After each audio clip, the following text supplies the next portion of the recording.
Sky Sports News. We're here today with Josh Miller from Forest in the Community, who's going to talk to us about sport development and the benefits of doing sport. Hi Josh, you alright? Good mate, you? Good, I'm good, thank you. So if you want to explain to us to start with then, what is sport development? Sport and development is obviously development through sport, so growth and expansion of more teams, more people playing, more people getting involved, and there's even a technological side to it. So obviously looking at the Premier League this season, the introduction of goal line technology, and obviously in various other sports such as cricket and rugby, we've got all your video replays and that sort of stuff. So all these things sort of come together and they make sport, they develop sport, they make it better. Very good, thank you. Could you explain to us please some physical benefits of sport? Some of the physical benefits, obviously the main one, better health, better fitness. Again, that's extremely obvious. Reduced levels of obesity, so if more kids at a younger age getting involved in sport, or any age really, getting involved in sport, they're going to be less likely to become obese because they're burning off calories and they're just going to be controlling their weight a lot better really. More capable of living with stress, big one for adults really.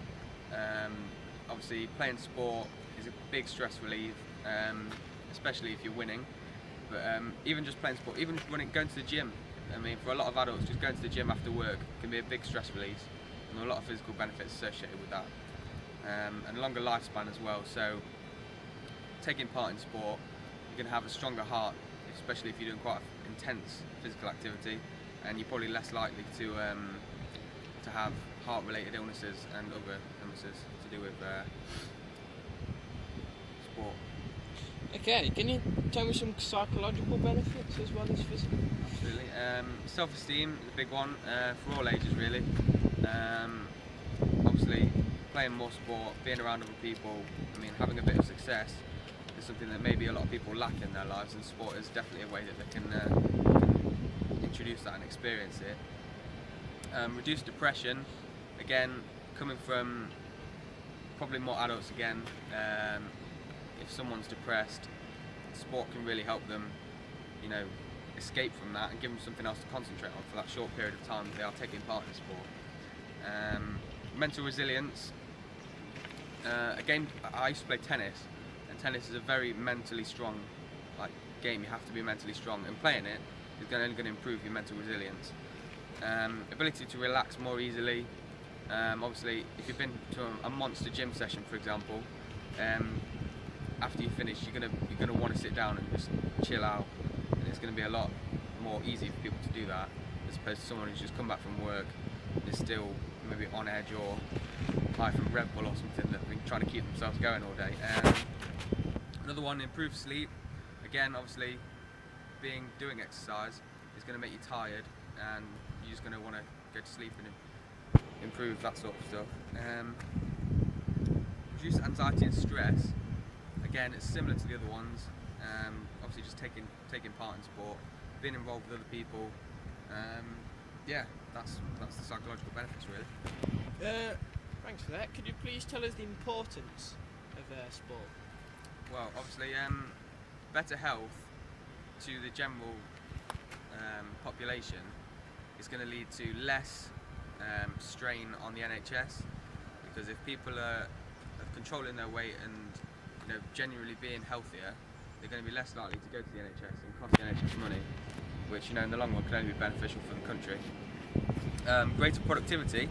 If people are fitter and healthier, they're going to be less likely to have sick days off work especially, or school, and as a result of that, the nation's going to be more productive in the long run. Sport produces role models.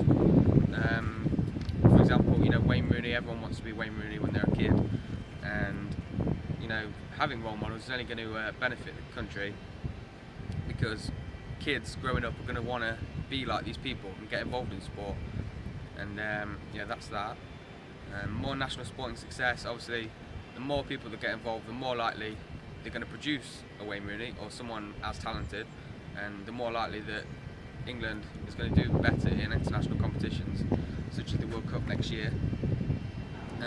More gold medals at the Olympics. Look at Bradley Wiggins, absolutely bossed the Olympics last year, and other people of that sort of stature are going to just get more and more people getting involved with sport because people just want to be like them and that sort of things. Increase national pride.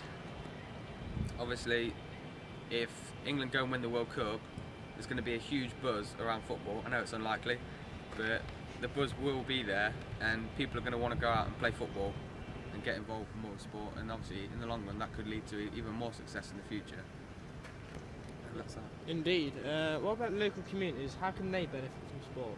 Well, there's obviously many ways that local communities benefit from sport. For example, crime reduction. A lot of sport can get people off the streets, get them from doing, criminal acts, and instead they're playing sport, they're getting involved. Reduce bullying. Obviously, people, when they play sports, they play as a team a lot of the time, and people, they bond, they come together when they're playing as a team, and it really forces that, and it definitely would reduce bullying. Social cohesion. Obviously, England at the moment is a very diverse place, and sport is a fantastic way of getting people from all different backgrounds and getting them in the same place, getting them playing the same thing, getting them doing the same thing, and it's only going to make the country more socially cohesive. Reducing smoking. This is a big one for sort of young adults, because if you've got a really talented young adult who potentially has a future in sport, for example football, they're going to be very likely to stop smoking because they know that it's not good for them, and it's definitely going to get in the way of them becoming a professional athlete. Again, with drugs and alcohol abuse, there's been many cases of young, promising, talented athletes throwing their careers away because of drug and alcohol abuse. And the more that gets publicised and the more people become aware of it, then the less likely that it's going to be a problem, especially for people of that sort of standard. More active communities.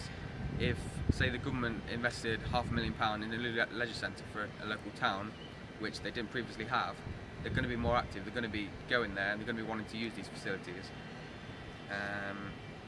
Yeah, and that's about that, I think. Right, thanks Josh, it's been brilliant. Back to you in the studio.